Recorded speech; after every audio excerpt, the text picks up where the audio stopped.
Hello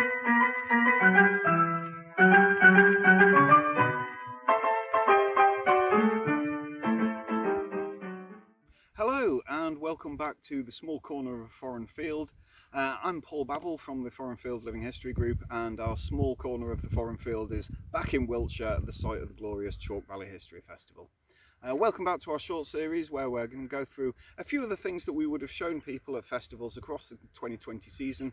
Sadly, the 2020 season was cancelled out from under us. But today we're going to do something with a little bit more bang for your buck. So today I'm going to talk about grenades, and particularly this grenade, the number 36 fragmentation grenade, or Mills bomb. Now, it's called a fragmentation grenade because all of its damage actually comes from the fragmentation and not the explosion. If you take a look at the grenade up close and personal here, you can see that you've got all these score lines going around, and when the explosive goes off, that's what's going to get shattered out all amongst the place. So this is an anti-personnel weapon. What you see in the movies where they can take out jeeps and trucks with this is complete nonsense. It's not that explosive. You throw this into something and it is anti-personnel. So a good place to put this is a trench where all of these shards of hot metal can go flying into everybody that's occupying that trench, and it should actually leave the trench itself relatively intact.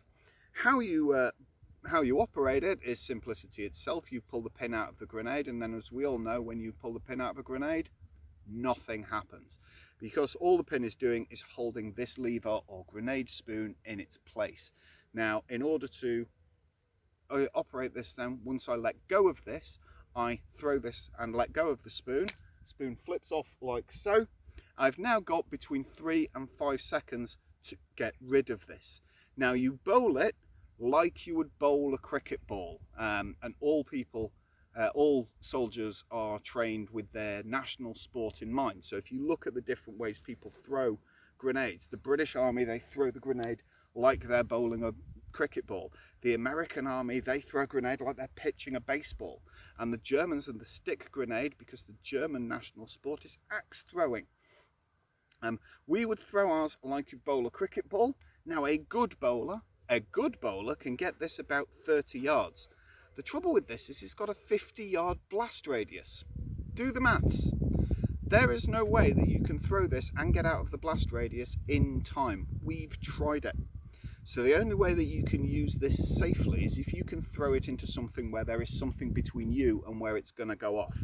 And that is over a wall, into a vehicle, through a window of a house or some other outbuilding. There needs to be something to protect you against this going off.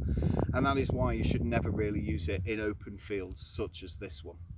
There are ways and means that they came around to actually address that problem. We're going to cover those in some future videos. But in the meantime, ladies and gentlemen, your little bit of history for today, the 36 Mills bomb.